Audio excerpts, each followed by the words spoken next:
Counselors Craft a Curious Path with Ruby and Olivia.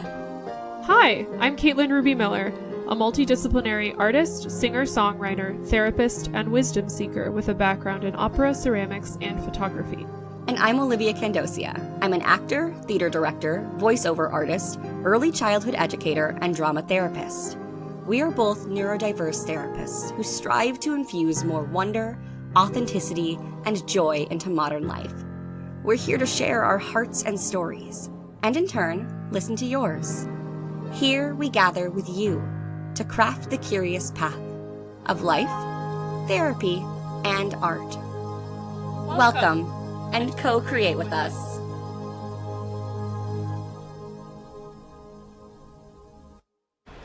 Hi, Olivia. Hi, Caitlin. Welcome to Counselors Craft a Curious Path, episode 3. Something like that. Yeah, our podcast, our burgeoning podcast. Burgeoning? Burgeoning from the womb. What does burgeoning mean? I think burgeoning means, like, being born, so, like, what I always picture is a flower blooming, like the burgeoning flower, or like the burgeoning grass on the lawn in the spring. Like it's just like coming to being. I don't really know what it means, but that's how I use it. That's how you use it. Yeah, and I just love it. It feels like such an old English word. I like. You love your old English, yes. We, thee, thou, yeah. Yeah. I do too. Or like I'll say tis a lot. Like tis interesting. My boyfriend will be like, oh my god, Olivia. I know. But he loves it. Yeah. So I feel like we thought, oh, what was it? What's making you joyful this week, and what's coming up in like wisdom downloads? I think was another question. We were trying to kind of think of ways to structure. What's making me joyful this week? I think leaning more into my neurodiversity is something that's making me joyful. Being unapologetic about it, being able to share that with my clients of like, oh yeah, it is exhausting. We do use a lot of spoons to just talk to somebody or to mask. That's something that's bringing me joy. The rain last night, it was raining in Chicago. Oh, I loved it. Oh, it was so beautiful. Yeah. That's another thing that brought me joy. Yeah. Nice. Yeah, the spoons of socializing can be really overwhelming. I feel like the more I unmask, the less annoying it is. But how have you found it easier to unmask and just be? I'm way less afraid of losing people. And I think I'm more confident in my value as a person without trying to like demonstrate value. Like how do I describe this? Like I was at a party, I guess, last night, and I used to approach parties as like, how could I like fit in or be funny or not be, or like the negative goals, like not be awkward, not be annoying. And the party last night, I was like, I'm just gonna be in the moment and have fun and say whatever comes to my mind. And then I felt like I acted after the fact a lot more natural and I had more fun. So yeah, I guess being less concerned of like demonstrating value and more of just saying what's ever on my mind. And just trusting yourself. Oh, I love that. I felt that shift happen in therapy, like as being a therapist. Maybe like it's been a process, but 6 months ago to a year ago. I feel like it started a year ago. Yeah. I am still, like, in the process of finding out when it's even happening, and people will point it out to me, and that's helpful. And which part is happening? The masking of, like, you're hiding something, I don't even realize it's happening because I've gotten so good at it. I have been told I'm very skilled at knowing what people want from me and being able to, like, use that to my advantage, and it's worked. But it also has been harmful in many ways too, because it's prevented me from taking up space in a way that I think would be more preferable for myself and other people, to be honest, if that makes sense. Do you think it would change the people you're in relationships with, or do you think it would change like the quality of the relationships? Like what do you perceive the change would be? I think both. I think, like, for example, I'm thinking about how hard it is for me to share music. Like, when I'm in the car, I'm always like, whoever's my passenger, I'm like, okay, you can be in charge, I'll turn off my Bluetooth, you can listen to music. Like, you pick out the song. And There's something sad about that. It's very sad. Yeah. I remember as a teenager, as a tween, listening to my iPod, but someone gets in the elevator and then I turned down the volume because I was embarrassed and didn't want to take up that kind of space. And so it's little things like that where, like, no one cares what you're listening to. No one cares. And if they do, who cares? And I am still trying to figure out how to take up that kind of space of, like, I'm afraid of being judged. And I'm thinking, like, the people that were in the car with you could have gotten to know you better, too. Yes. To be like, this is... Because you're such a musical person. To be like, this is the music I love. Yeah. Yeah. Yeah. But I'm like, oh, is this too poppy? Is this person likes this kind of music, so I don't even want to show them that it. I get so wrapped in my head about it. What do you feel like I guess I'm playing out different, like, consequences of that. What do you feel like the consequences might be of you play something? I think, like, that a statement will be made about the music that, like, makes me feel like, oh, I shouldn't listen to this kind of thing. Like, it's a judgment call on me versus the song itself. Yeah. And a fear of, like, I don't know, you know, like, when you, like, introduce, like, a TV show or a podcast or something to somebody, but, like, you're like, I promise, like, just listen to it for a second, like, it gets better. Like, the beginning part or, like, the first 3 episodes suck and it's 3 hours, but keep going. Yes. Yeah. Or it's like, when you watch a play and the first 5 minutes you're like, oh my god, I can tell they're acting, and you just kind of gotta, like, get into the groove of watching them perform. And sometimes I feel that way about, like, the media I consume. Is like, I know it really well because I've given the time and energy to it, but the person I'm sharing it with doesn't, and I'm like, I hope you give it a chance. And I'm scared that they won't.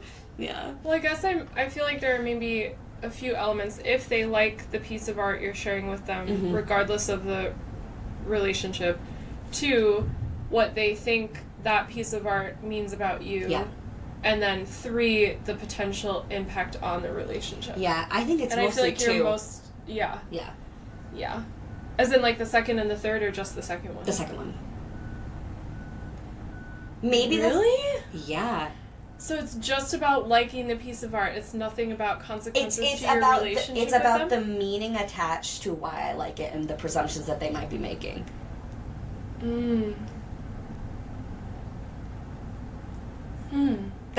But I might be behaving as if the latter is true. Yeah. That's yes. what. Yeah, yes. That's so interesting. Yeah. What would the consequences be for that? No, I'm actually really curious because I feel like I've dealt with something similar, but I'm not quite, like, in the zone enough to point out what it is yet. But what would the consequences be of the person, regardless of if they like the piece of art or not? Their judgment on what it means about you? Is that the biggest concern? Yeah, maybe it is like, oh, if they don't like this song, that means they don't like me. Because they think this song is stupid, thus, Olivia, you like stupid things, so you're stupid. Yeah, I felt like there was something about translating the reaction to the art into something it means about you, and then a consequence on the relationship. Because if they all of a sudden thought you were stupid... Yes, then that could mean they don't want to be my friendship. friend. Yeah. Yeah. I gotta trust my relationships more. I think is... Yeah, I mean, I don't know if it's that simple, but I'm thinking, like, who is the relentless judgment person in your life? Like, who showed you that level of judgment? Yeah. Because that's not natural. I'm very curious about that, too. Yeah. Because I mean, and it's not necessarily always, like, a person. Yeah. It could be multiple people, or it could be whatever. To me, what's coming to my mind right now is, like, the education system. Because my family was very supportive and, like, very encouraging about everything that I did. But when you go to school and there are, like, right way and wrong things to do things, and you're around people who are succeeding, or, like, you can see people, I don't know. Does this make sense? I think it does. Yeah. So then, and I'm almost wondering if the, like, playful, artistic side of you, well, let's just say playful. The playful part of you was then sort of like, okay, being too playful and too childlike means that I'm stupid or immature, so like the art that I like that reflects that is things that I shouldn't share versus art that I like that reflects I don't know, other qualities. Yeah, potentially, because at home was the place that I felt like I could be safe and consume whatever I wanted. But man, anytime I have this memory where like my 5th grade teacher was talking to my friend Erica about JoJo the singer. But I thought they were talking about JoJo's Circus on Disney Channel. And I was like, oh my god, I love JoJo. Which one is so embarrassing for a 5th grader to still love JoJo's Circus. But like, it was moments like that for me that like, oh my god, I'm afraid to even share because I'm going to get it wrong. Or like, it's not pop culture-y enough. It's so hyper-specific. Like, yeah. It's okay to like JoJo's Circus in 5th grade. I just want to go back to that. But like, for me, it was like, oh my god, you dork. So do you think most of the art in those examples that you were into were something about like being playful or childlike? Yeah, I think they were very whimsical, and I grew up in a house where my mom was playing like Sondheim, like clips and musicals and live performances of Broadway productions, and I was printing out scripts of Into the Woods and reading them with my siblings and things. You know, like I had that thing memorized back to back, but like no one else did, and so it was really hard to share those interests with other people. Oh, like, wow. I always picture you like going to like a performing arts high school in the suburbs or something. No. Yeah. Interesting. So I think about like, because I feel like that would have been like, oh, you're like a cool musical theater person if you grew up listening to Sondheim. Like I feel like some people would be like, that makes you like really learned. Yeah, I didn't have a lot of that. Even like people in the high school theater department, we were all. It was such a academic school, and so there was still some shame, even though I loved the performing. I majored in performing. Yeah. Do you relate at all? I feel like this is a lot about me, and I'm just really curious. But yeah. I want to bring you in. Do I relate? Yes. My brain's a little foggy about exactly how. Let me just like.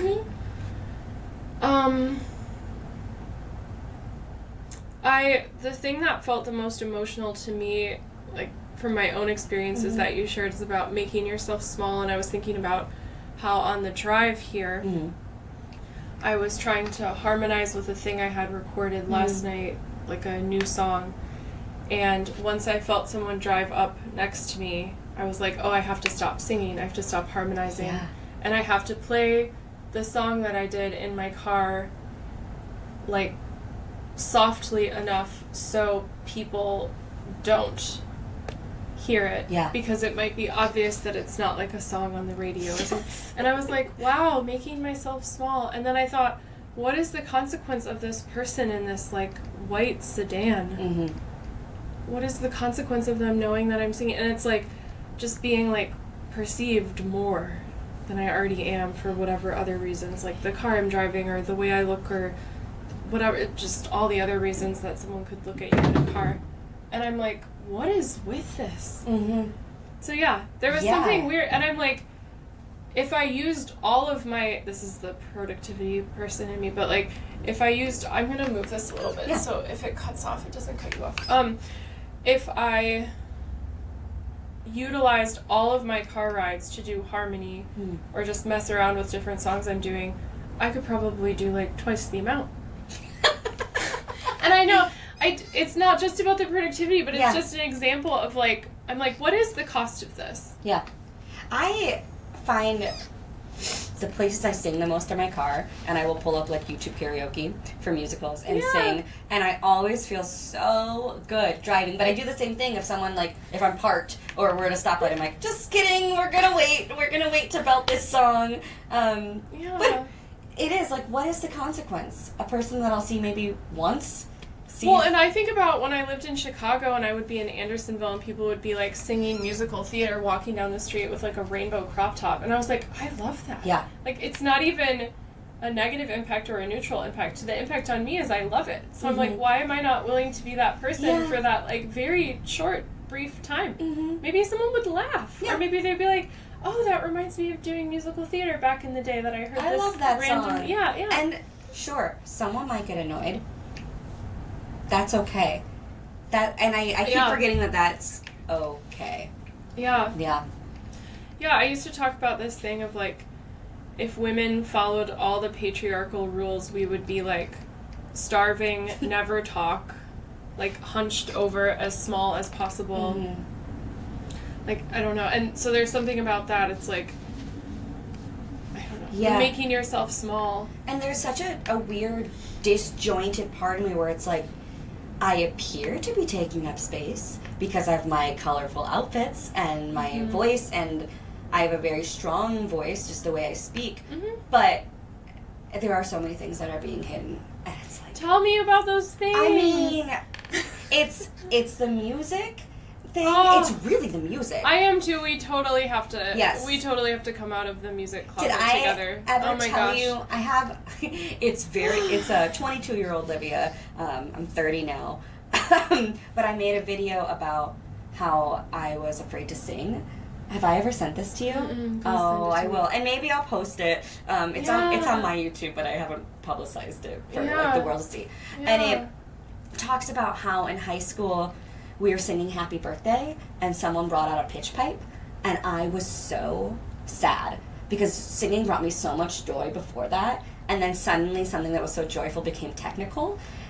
Oh. And I was like, well, I don't want to sing Happy Birthday. I don't want to sing anything. And so from that day on, I didn't sing. I wouldn't sing in the car. I wouldn't sing. Like, auditions were terrifying for me. I could not take up space. And my mom's like, Olivia, you can sing. But I just couldn't do it. And then the whole story kind of talks about how I, like, found my voice and refound it. Wow. Yeah. Wow. I feel like it would be fun to air that here and then have us talk about like Olivia today. And like, it's really react to it. I would love to, because I do have a different perspective watching it. Yeah. Like, interesting. Okay, 22-year-old Olivia is saying this, but what about this context? What about... And it's a little more specific, but I do think it is valuable, and I've shown it to people, and they're like, oh my gosh. And then at the end, I have a video of me singing. Oh, that's amazing. Yeah.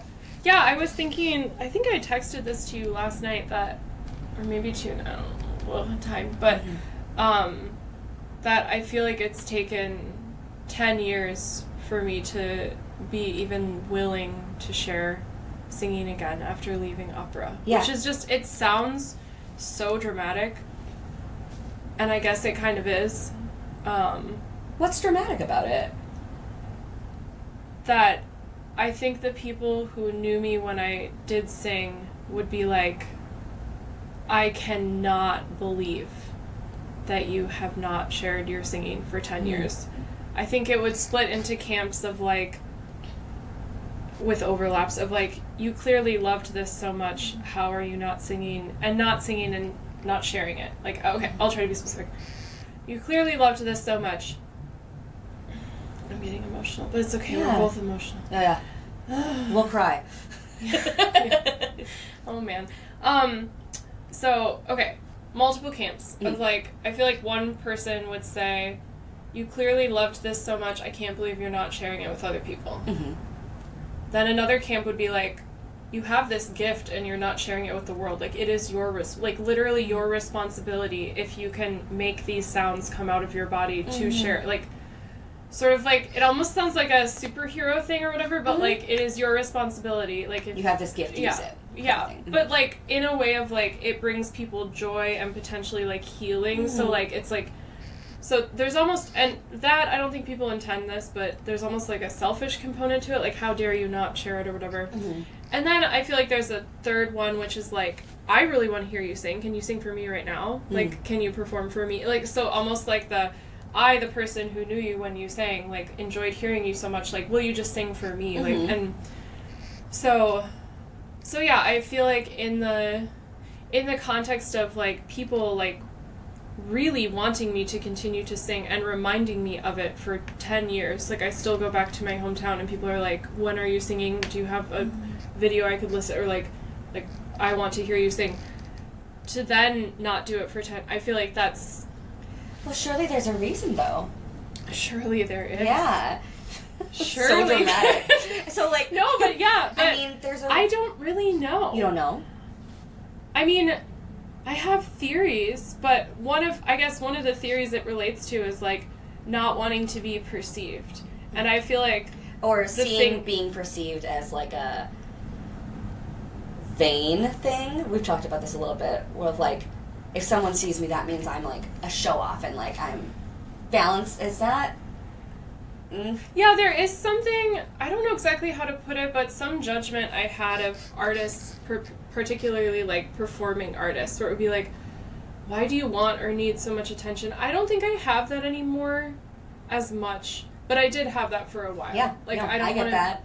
Yeah. When I graduated acting school and all my acting friends were posting on their Instagrams all their headshots and just photos of them over and over again, and I was like, oh my god. And then I'm like, no, that's their career. Like, they have to do that, Olivia. Like, they're probably annoyed too that they're doing that. Yeah, the standard is like, you have to put yourself out there or else you won't succeed. And I do think sometimes I conflated, which I think sometimes is true, people putting themselves out there with people being like, I am better than everyone else. Yeah. But now I put myself out there as a therapist or as an artist or whatever. It's just like, I want to keep doing this, and I feel like this is a way for me to keep doing this. Yeah. Whether it's art or therapy. Leaning into confidence, and like, I think confidence to me, I always conflated it with like cockiness, arrogant, doesn't care about other people. Yeah. And so like, to sing a song confidently, I was like, oh, but like, then I'm like telling people that I'm better than them, and it's like, no, just perform. Yeah. I feel like there's something about training in the arts. And I think this exists a little more in performing arts. Like, if your art has something to do with your body and your presence and being seen, that is so much about you have to be better than other people that I feel like I conflated. I mean, auditions. Like, it's ingrained in us. And there's actually a way to conceptualize auditions as like, I'm just showing them what I can do in this moment of time, and they're deciding if they want me I'm here to to work help with them, and yeah, or like if I have the vibe they want for this part, and maybe it has nothing to do with my level of talent or inherent value, but it's just so like rampant. And then I think about like education system again of like, A, B, C, D, F. These are the grades. You are getting graded based off of your performance. And yeah, everything that I enjoyed was so, what's the word? Subjective. You know, like writing prompts and like just how do you even grade that? An art project, how do you grade that? A performance, an acting class, you're grading my monologue? What? And I think I internalized, if I don't get the role, I got an F. I think that was another part for me too. Yeah. Like, if we talk about the more like competition part of it. Yeah. But yeah, the idea that something can be, I mean, I don't know, I go back and forth about this too, because I feel like there's a level of technique that you can sense someone has, and maybe this is my own like biases that I still haven't worked through, but that someone has when they present a piece of art. However, I try to separate like, oh, this person seems technically skilled with, is this art impacting me, and what is this person trying to say, and like almost trying to get to like the deeper like soul sort of response. Even with like Chapel Roan, where the like, I feel like the intention is like queer campy joy, so it's not, it doesn't have to be deep like I remember darker. Okay, am I going to say this? I'm going to say this. I remember for a while I wanted to be a performance coach for singers. Because can you coach because I always got frustrated that there's a lot of eyes being closed, not a lot of engaging with the audience, and I really found, to me, the relationship with the audience is so important.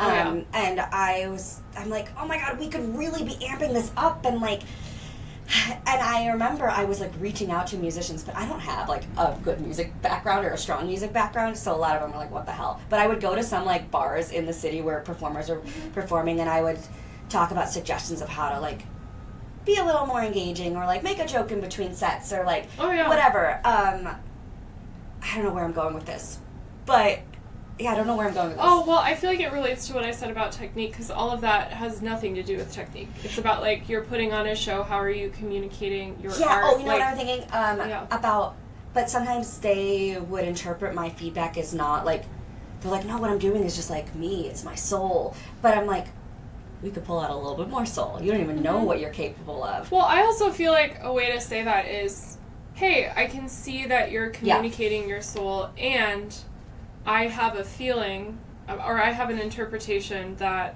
what you're trying to communicate isn't coming across. Totally. Because I think sometimes people who do that, they think they're, like, I did this my whole life. Like, I think I'm communicating so much more clearly than I actually am. Yes, and until someone points that out and validates, but also, that's great. Man, 22-year-old Olivia would have loved this. Yeah, and I feel like, at least in opera, it's become more common to acknowledge that, I guess what that industry would say is, like, acting matters, but I feel like what they really mean is, like, communication matters. Yes. What are you communicating with your body?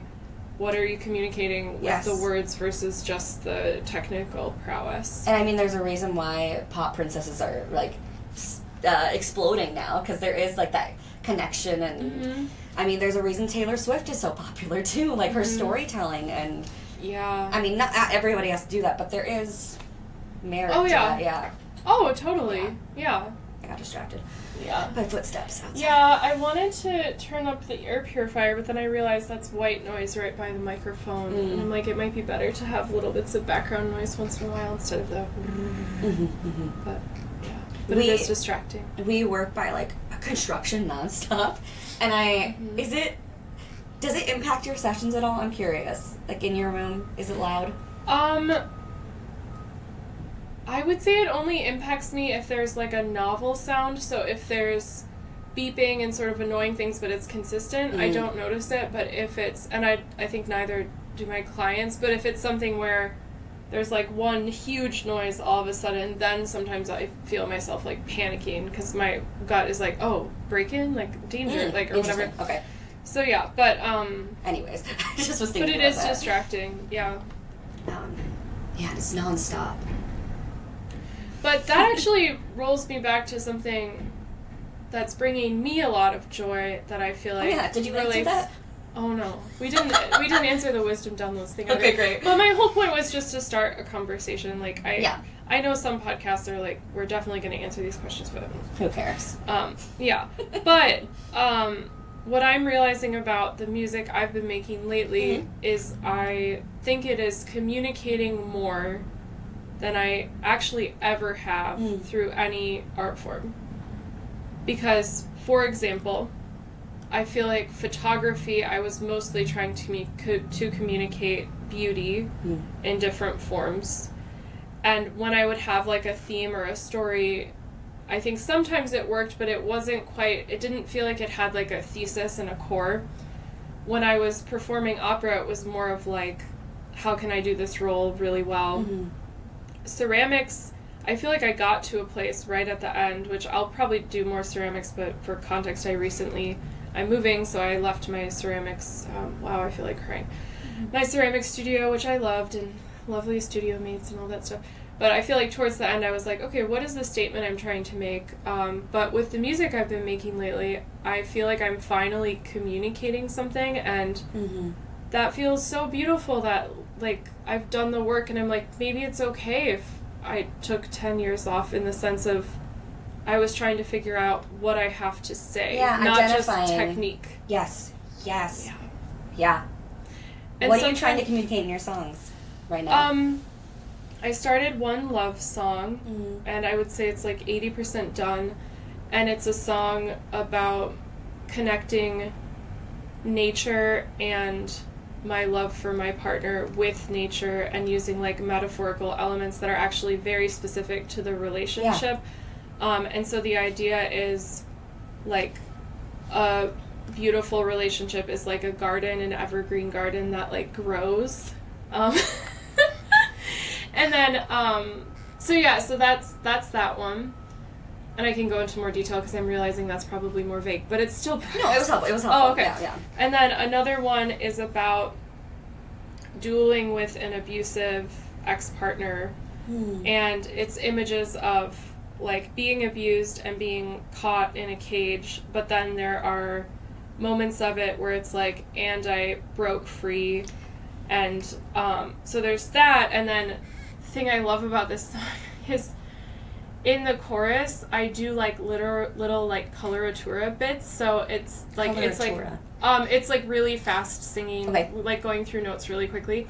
So the line is, "You left me to burn, and now it's your turn." And on turn, I'm like, and like the idea is like almost like spitting fire at the person or something. Because I was like, how can I how can I integrate it? So I guess, and the theme of that song is I wanted the first part of the vibe to be like very much about like being abused, and then it turns into like vengefulness in a way that doesn't feel authentic to me as a person, but like it's like a character. Like, what would my character be if I went to the abusive ex and I was like, I'm gonna do something bad to you. I like the character thing, because I had written, when I was very like sad about relationships and things, I started writing a one-woman show.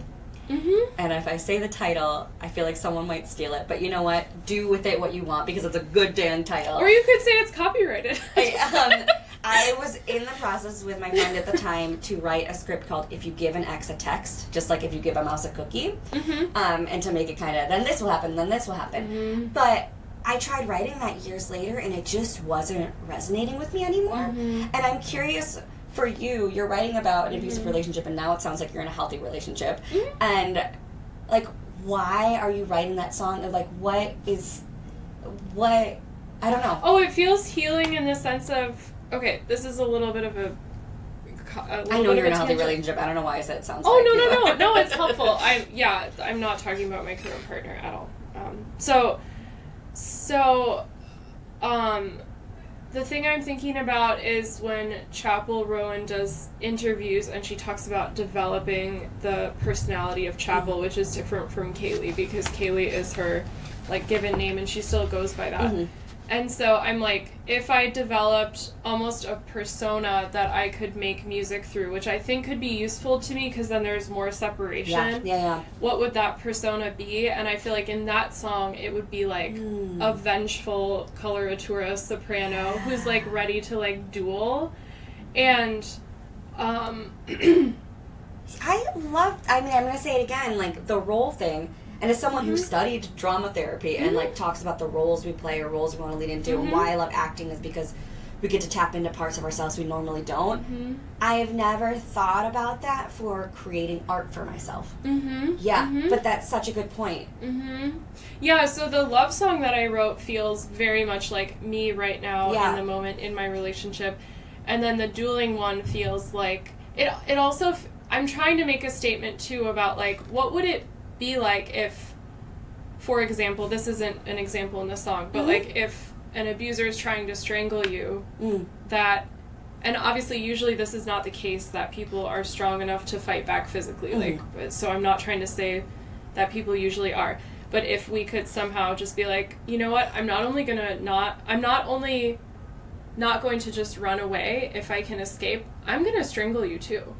Like, and so that persona of like, I want revenge and I'm gonna revel in it, and it feels like that's sort of like a darker feminine archetype that isn't really talked about. I feel like it's a part of the witch archetype, like the part of the witch archetype where people are worried, oh, is that witch gonna curse me if I like cross her path? So I was just playing with that, and it's so interesting that this is pretty much the only song I've ever written that blended in operatic stuff in a way that sounds, I like it. It's not like all of a sudden you're listening to an opera singer and you're like, wait, I was just trying to listen to like Nora Jones and now I'm listening. It's like weird. So it's cool that it's like the first time I've been able to break through of like what actually sounds authentic and is my opera training. Like part of training with like certain Baroque operas is you learn how to improvise like solos.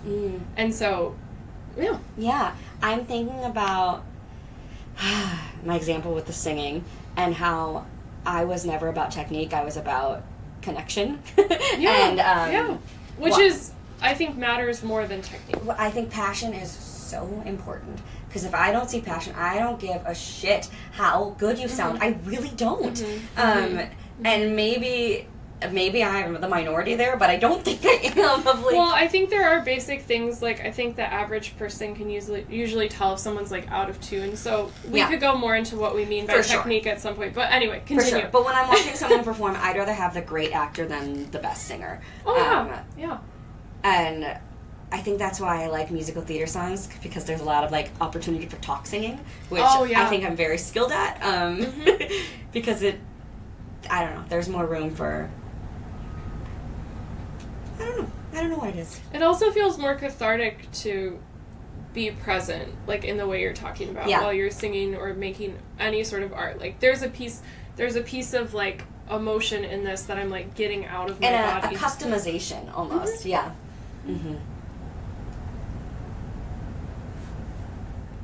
So, yeah, that's the thing. Yeah, I was thinking about that. So I actually got a deck of archetypes by this, like, artist who's relatively famous in the tarot world, and it's called just, like, an archetype deck.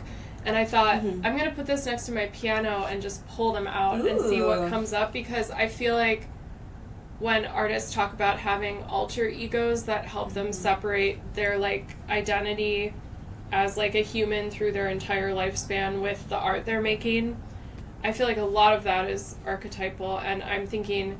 It doesn't necessarily have to be a totally separate identity, and it's the same identity, but, like, what is the archetype I'm exploring in this song? Yeah. Oh, that's such a fun way to strike inspiration. The other day, my boyfriend was like, "Why did you never tell me about the Commedia archetype Columbine? I'm goth. Why didn't you tell me about it?" Oh, wow, and I was like, "Oh my gosh, I never put that together." And then I was like, going through all the Commedia characters. For background, I went to Commedia dell'arte school in Italy and clowning school for a month. And I was reading all the archetypes, and I was like, oh my gosh, I used to know all of these. I miss this. There are a lot of problems with the archetypes, definitely. But, like, there was something so fun to, like, lean into, like, the specificity of, like, I don't know. I really want to get back into relearning them. I feel like that could be a cool drama therapy thing, too. Yeah. And exploring clients' archetypes or the roles they play. And I like the idea of channeling an archetype in a specific instance, Yes. I do this exercise with people a lot of times for auditions for, like, teenagers that I direct, where I make a box, like a T, right? Almost like a four-square element, and each box represents an emotion. So one of them is sadness, another one is joy, rage, and fear. And so then I have them draw a line to say out loud from, like, the show that they're auditioning for, and then I have them draw a gesture. And so then they have to go through each box and say the line and do the gesture and rotate, and it's really fun to see, like, okay, where are they the most comfortable? Okay, where are you feeling a little more insecure? Let's talk about that. And so I kind of been implementing drama therapy my whole life. Like, yeah, totally. It sounds like it. But it's and also therapy. Yeah. Yes, 100%. But I love doing that of, like, okay, say this really silly thing, but you're scared. And you're also acting like a chicken while you're doing it. Okay, now say it joyfully. One, we're learning a heck of a lot about you. And two, we're leaning into play, and we're leaning into getting out of our head, or working on getting out of our head. It's one of my favorite exercises. And I feel like that would help, if I'm imagining being your client, it would help me focus a lot more if it was a physical gesture with a feeling, with a line, because I feel like that would give my brain enough stuff to focus on, that my inner monologue and cognition that's really distracting it would go away. Yeah. Which is part of why I wanted to do the tarot group with you, and we're, like, launching tarot drama group therapy. Because, is having that, like, how can we have a more immersive therapeutic experience that is playful, that then brings out different things. Yeah, and I'm thinking about it now of, like, what would it be like to first give really abstract gestures and things, but then start to assign them behaviors that they do in their everyday life. Now we're going to up it to that and see, okay, what's changing. Yeah.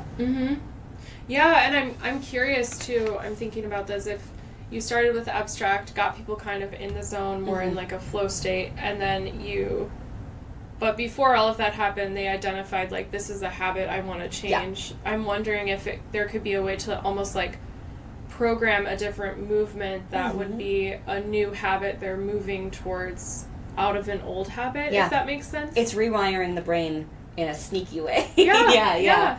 And through play.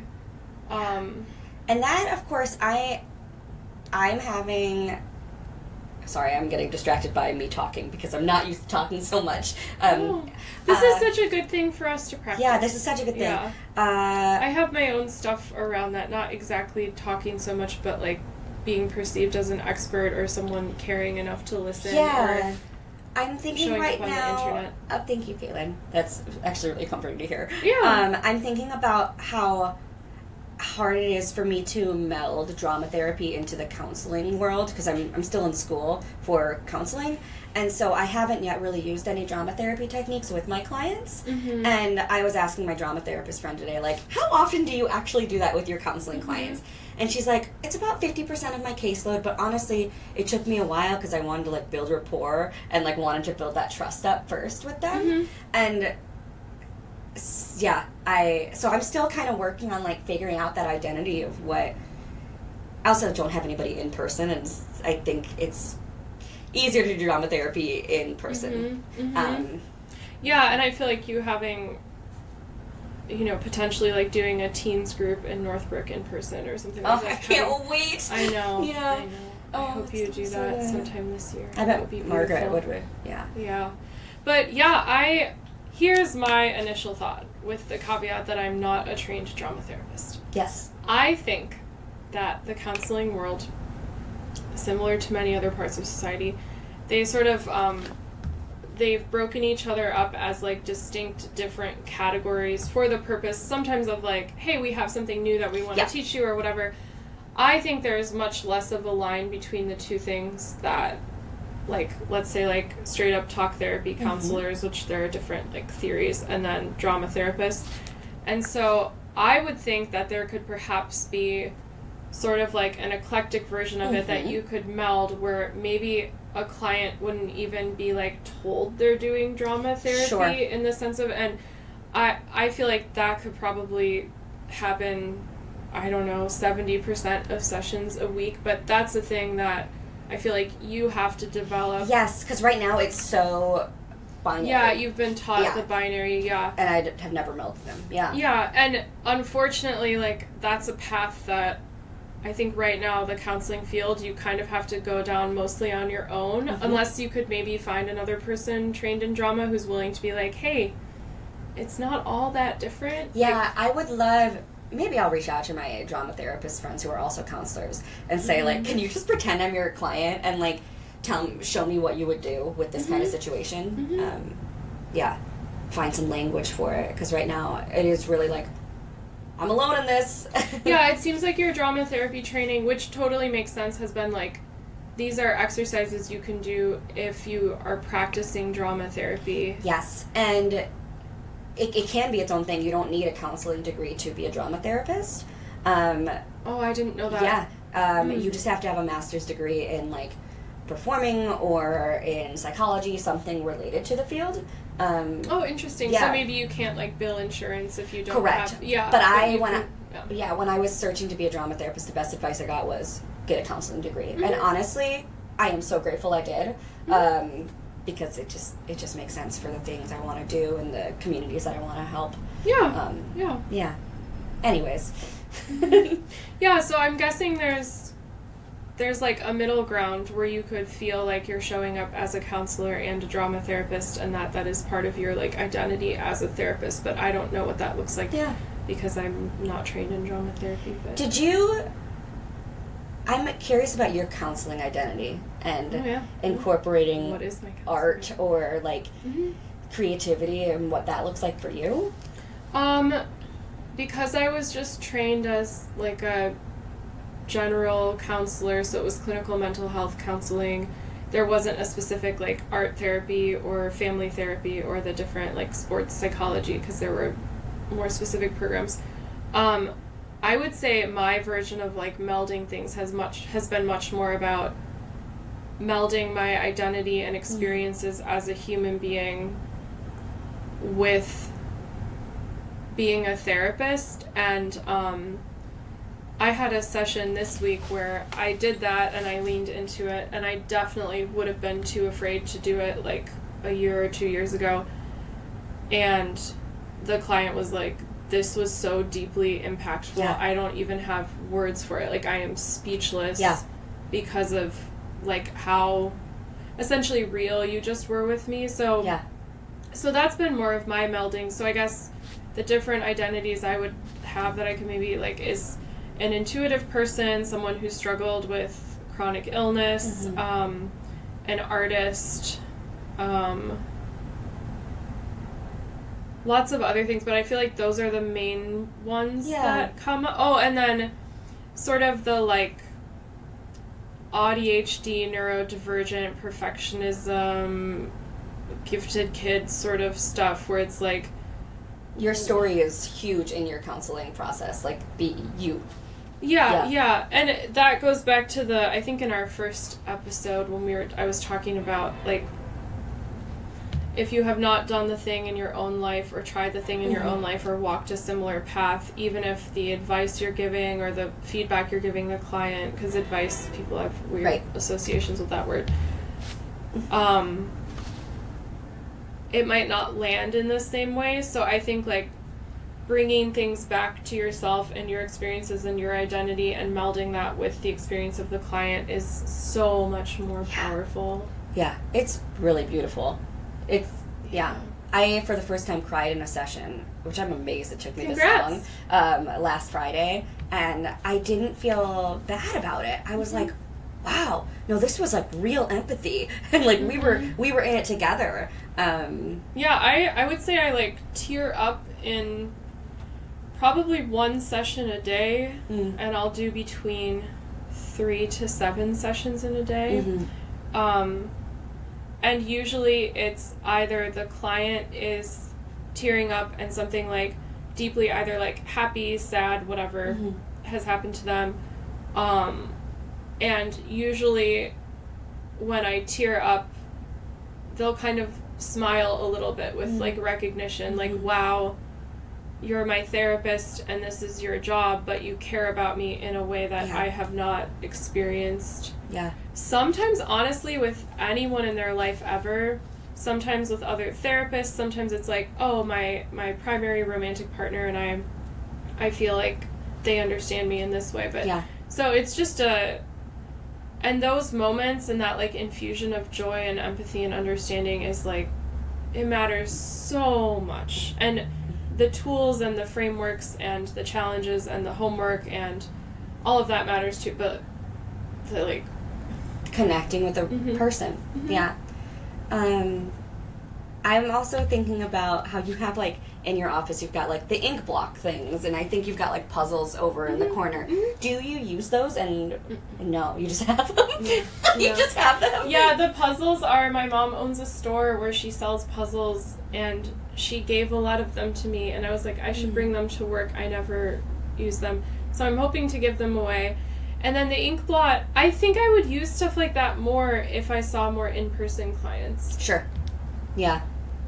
Okay, because I was like, I want to ask Caitlin how she uses this, but it sounds like you're not using them. No, it was, but that's part of why I'm launching the tarot group with you, is I want to sort of, because I'm a very creative person, and I'm like, I want to sort of start forcing myself to have a container in which the clients coming are expecting something different. Yes. And I am doing something different, because the closest I've been with that is sort of, and I'm not trained with IFS, internal family systems, but sessions that are sort of like that, where it's like talking to a part, that feels like the closest I've gotten to sort of drama therapy play, like a different way. Very similar, Yeah, and some of those sessions have, I mean, I've enjoyed all of them, but some of them have been like profoundly impactful.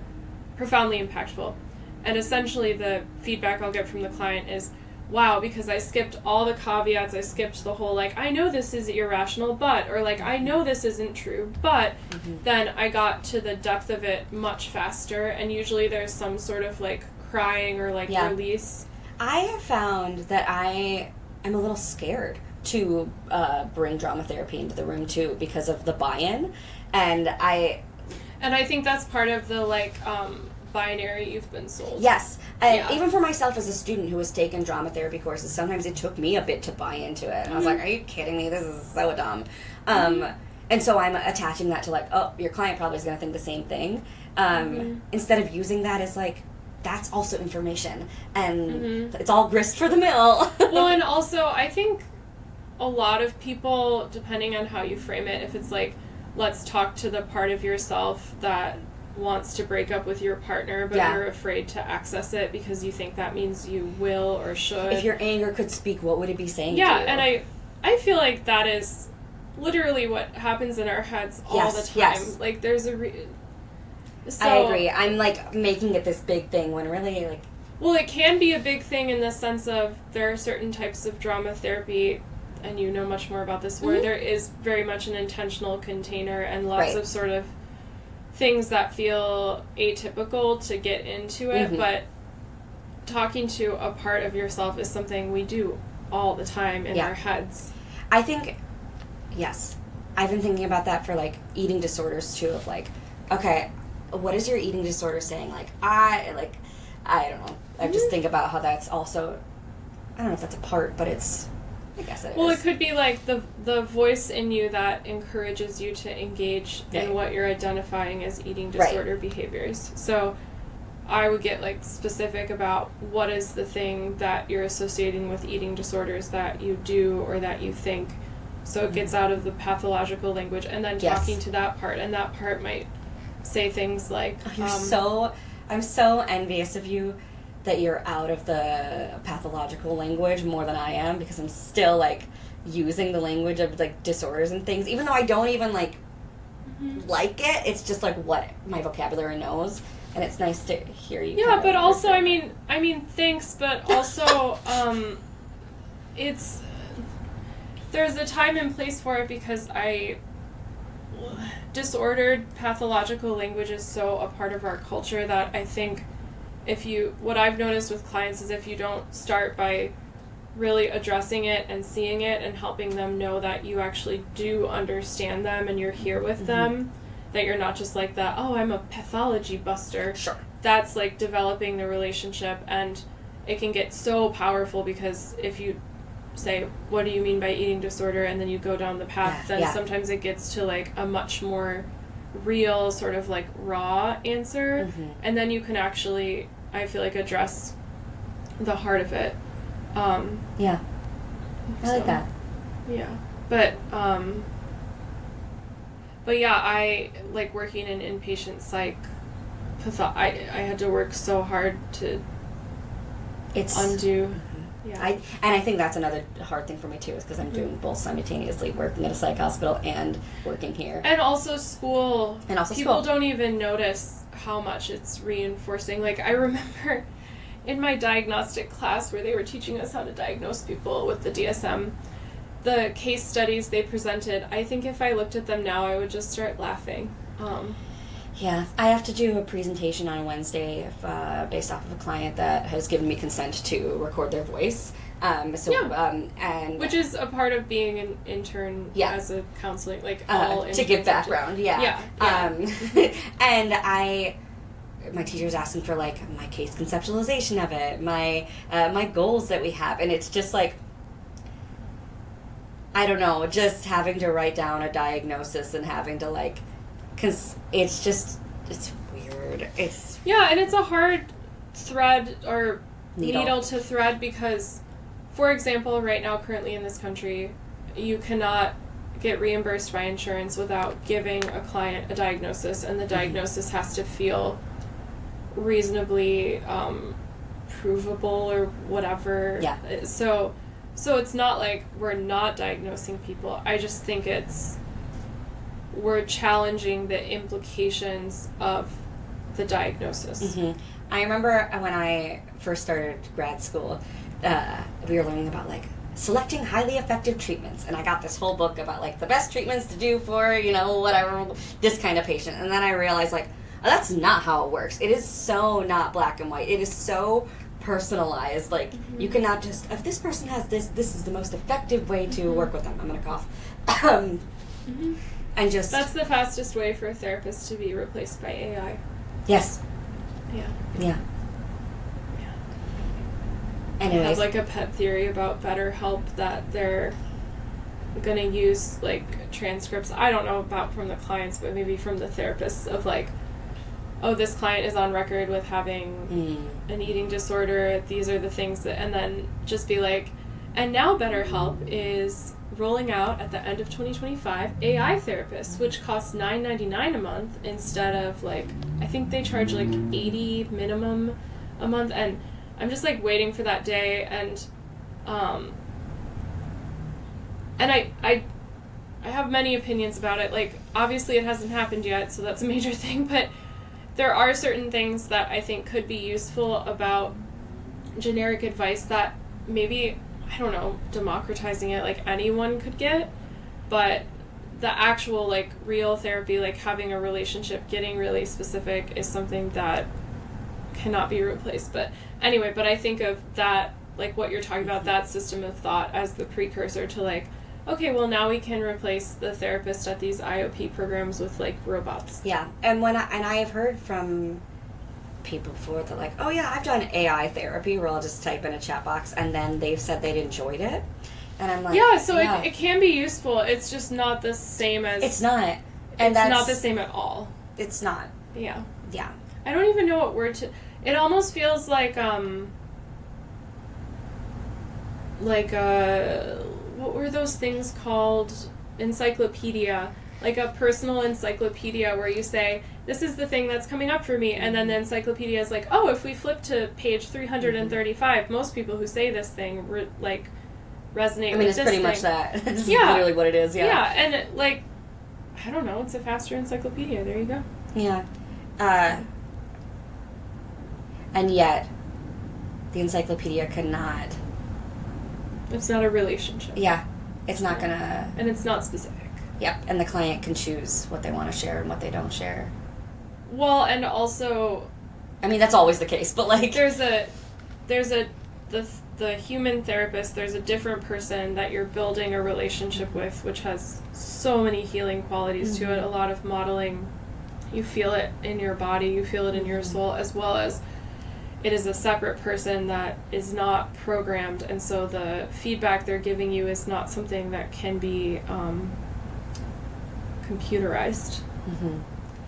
If the therapist is approaching it like the way we approach it at Effective Artistry. If the therapist is approaching it as, oh, I heard the buzzword of purging, that means you might have this diagnostic, meet this diagnostic criteria. So, yeah.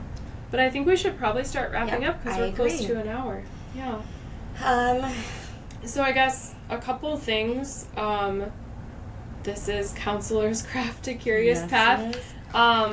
Olivia and I are both therapists at Effective Artistry, which is a neurodiversity affirming group practice in Illinois. We're taking individual clients, and we're also launching couples, families, and we're also launching a group that melds the tarot with drama therapy. Tarot archetypes. Yeah, tarot archetypes with drama therapy, and it's going to be virtual.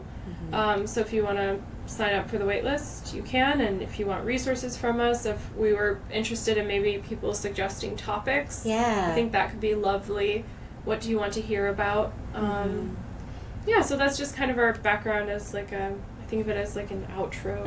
Yeah, anything you want to say about it? No, I'm just excited to continue doing this and learn from each other and learn from so fun. People who chime in. Yeah, I think it'll be really fun once we start getting, I mean, it's already fun and I already love it, but getting feedback because, there's something about that feels really cool. Like, I want to hear you talk about this thing. Yeah, because I do want to know what people want to hear about. Yeah, we want to help people, and we want to help people who also don't have the opportunity for various reasons to work with us as therapists too. Like, that's part of the whole 100%, yeah. So make this accessible for y'all. Yeah.